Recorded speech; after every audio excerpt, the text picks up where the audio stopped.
I don't even know what the fuck to say. I have no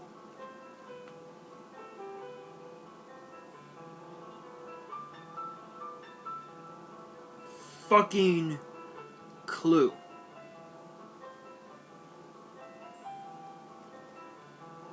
I just don't have any fucking clue how to respond to that.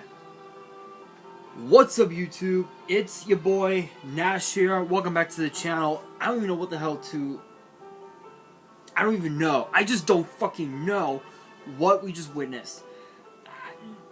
We'll get to that later on, but tonight I'm going to be giving you guys the results of... of WWE Extreme Rules, where actually it literally looked like the show actually was extreme compared to last year's, though. But I'm gonna be honest, this probably might have been the best Extreme Rules event we've had in years, which I will talk about a little bit, which I will go a little more in depth with it on Monday's episode of WWE's Biggest Issue, so make sure you guys stay tuned for that. But yeah, I mean the closing moments of the show after that main event, you guys are not gonna believe what happened. Which, if you guys saw Extreme Rules, y'all already know was good. But for those who did not watch or was unable to, and obviously my channel is the place to be for all the news, for all of the possible news, and the news cannot get any bigger than this. But we do have to kick off the video with the good old-fashioned Donnybrook match between Imperium and the Brawling Brutes. And before I reveal the results, if you guys are new to this channel and you guys want more premium live event predictions and results in the future, make sure you guys smash that thumbs up button, subscribe to the channel, turn on the notification bell, and follow me on all my social media. Links will be in the description below, as will the info to my fan mail. If you guys want to send fan mail, the info will be in the description as well. So, obviously you guys know last night on SmackDown, Gunther tapped out. But the referee, Jessica Carr, was like, no, he didn't tap out. But we saw he tapped out. And tonight in the good old-fashioned Donnybrook match, excuse me, it literally lived up to the hype, because these 6 men were beating the holy hell out of each other in the closing moments of the match. Both Rich Holland and Butch had held Giovanni Vinci's arms, literally just held his arms, giving Sheamus the opportunity to hit Vinci with a brogue kick to pick up a victory for the Brawling Brutes. Now the question does become, does Sheamus get another opportunity at the title after what happened last night? Yes, I truly believe he deserves another shot at the title and ensure that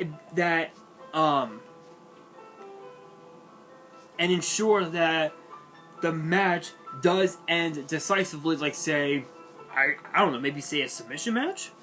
Who knows? Who knows? But this matchup definitely lived up to the hype. It was absolutely insane. Big congrats to the Brawling Brutes. Next up, we have a match for the SmackDown Women's title, contested under Extreme Rules, between Liv Morgan, the champion, and the baddest woman on the planet, Rowdy Ronda Rousey. This was interesting because Ronda said it best that Liv Morgan doesn't have what it takes to get extreme. And tonight, I'm gonna be honest, I don't think she got extreme too much. I think she was a little less extreme than she was when she attacked Lacey Evans a couple weeks ago on SmackDown, which this was a complete one-sided match, to be honest.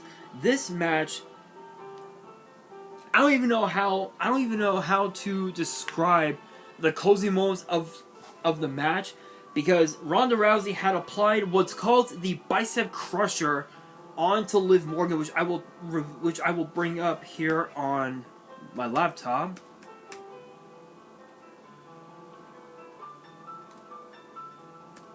Let's see.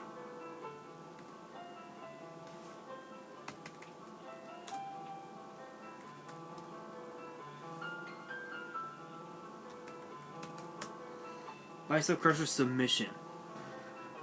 Okay, so the bicep slicer is what it's known as in MMA, but can also be known as the bicep crusher or the bicep lock.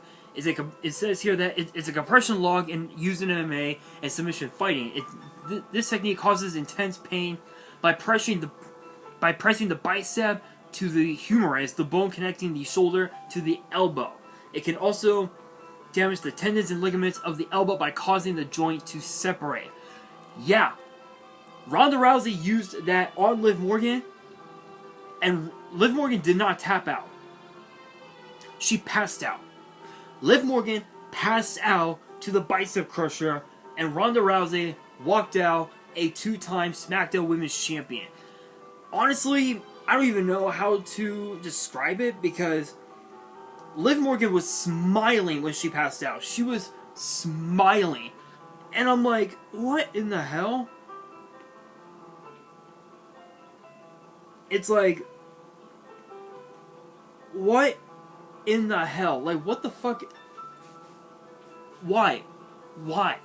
It's like, why would Liv Morgan want to challenge Ronda Rousey to an Extreme Rules match when she knew full well that match benefited Ronda Rousey? It just doesn't make sense. That's like going up to Roman Reigns and asking him if he's a champion or if he's a title holder. It just doesn't make sense. But I guess a congrats to Ronda Rousey's in order. I guess I don't know. All I know is that there will be a rematch at some point, but who knows when that will be. But next up, we have the strap match between Karrion Kross and Drew McIntyre. Obviously, Kross was playing mind games at the start of the match. Finally, McIntyre was able to get the strap onto Kross' wrist, and this was basically a back and forth matchup. In the closing moments of the match, we saw Scarlett, as McIntyre was about to hit the Claymore onto Karrion Kross. Scarlett, with the distraction, used pepper spray on Drew McIntyre, and Kross hit McIntyre with the move that he calls the Cross Hammer to pick up the victory. Yeah, it was pretty much what we had expected from Karrion Kross, because he has Scarlett with him. But here's the thing: for those who saw Karrion Kross in NXT, for the most part, literally throughout his entire time in NXT, he did not use Scarlett all that much. Maybe maybe to play mind games, in promos and whatnot, but not in any of his actual matches, because Kross was always the type of guy to win matches on his own. This time, not tonight, unfortunately, because Scarlett got involved. Next up, we have a first time ever. For the first time ever in the history of WWE, we have a singles ladder match for a women's title, a one-on-one match. This one was for the Raw Women's title between the champion Bianca Belair and the so-called role model Bayley of Damage Control. This is a first time ever, because yes, it's true that we've had the SmackDown Women's title defended in a ladder match. Yeah, we've had the women's tag team titles defended in a ladder match, but keep in mind that was because there were multiple women in those matches. This one was one-on-one. Or so we thought, because right as the match was getting towards the end, Bianca Belair got blindsided by Io Sky and Dakota Kai, which was basically the other 2/3 of Damage Control, and it still wasn't enough. Bianca Belair was able to hit both of them with both tag team champions with the KOD, and was also able to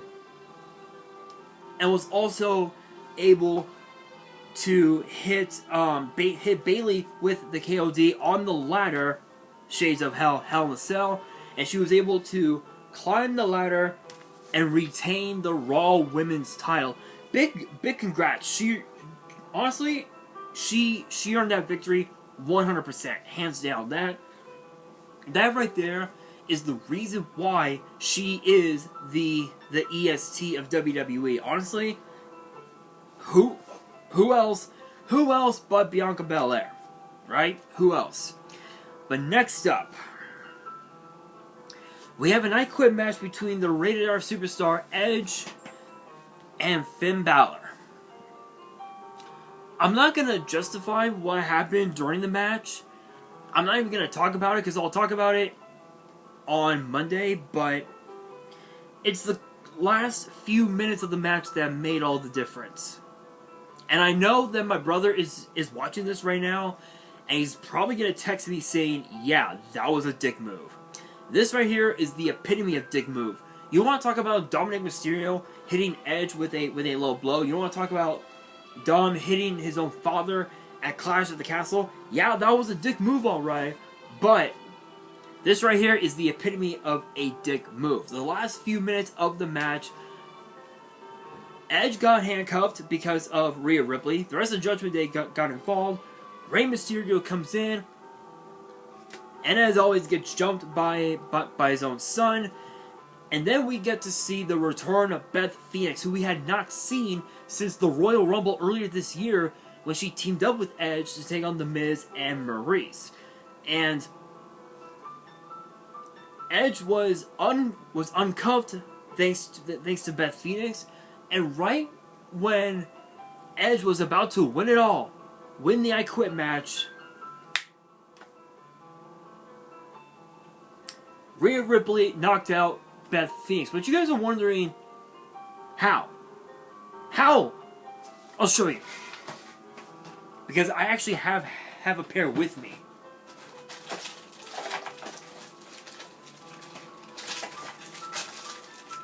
Sorry guys, I'm trying to find it.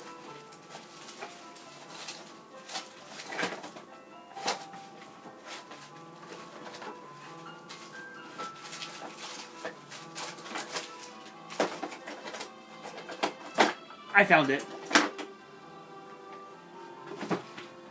So you guys are probably wondering, what item did Rhea Ripley use on Beth Phoenix? If you guys don't know what these are brass nuts. Actually, I've had these for quite a while. I don't remember how I got them, but I keep them in my nightstand, and I just leave it there, honestly. But yeah, a pair of brass knucks right onto the back of the neck of Beth Phoenix, and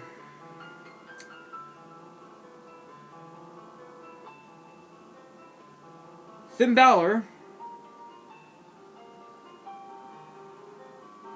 told Edge that if you don't say I quit, Rhea Ripley's going to hit Beth Phoenix with the concerto, and he immediately said the words, I quit. But what did Rhea do? Concerto still.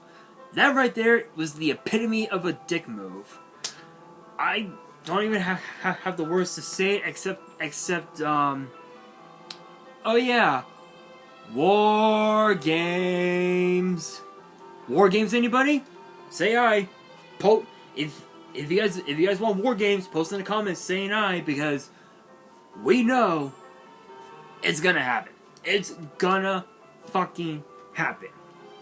But we now move on into the main event, and it's the fight pit between Matt Riddle and Seth freaking Rollins, with good old DC, Daniel Cormier, the UFC Hall of Famer, as the guest referee. Obviously, obviously Daniel Cormier did get in both Seth and Riddle's face, tell him, hey, you can't be hitting me. You gotta focus on the match.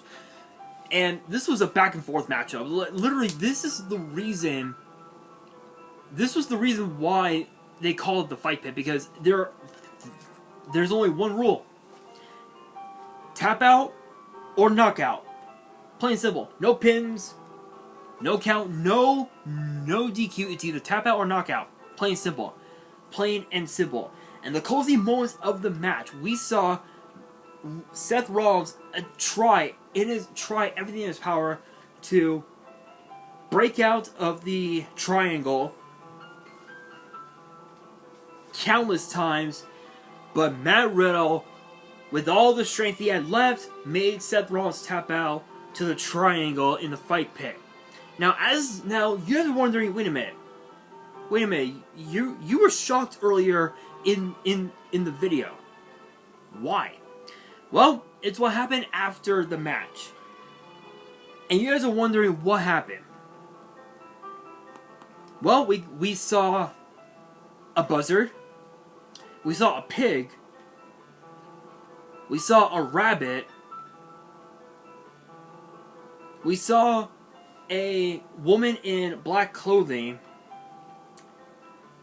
And we saw remnants of a specific funhouse, if you will. But you guys are wondering, what the fuck are you talking about? This.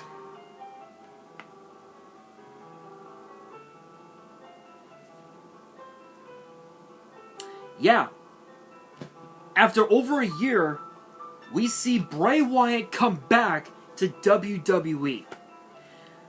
Now, here's what boggles my mind. Because Alexa Bliss was involved with Bray Wyatt throughout the rest of COVID, throughout the rest of the 2020 season, and left Bray Wyatt on the night of WrestleMania. I believe WrestleMania Saturday, if I remember right. Let's see.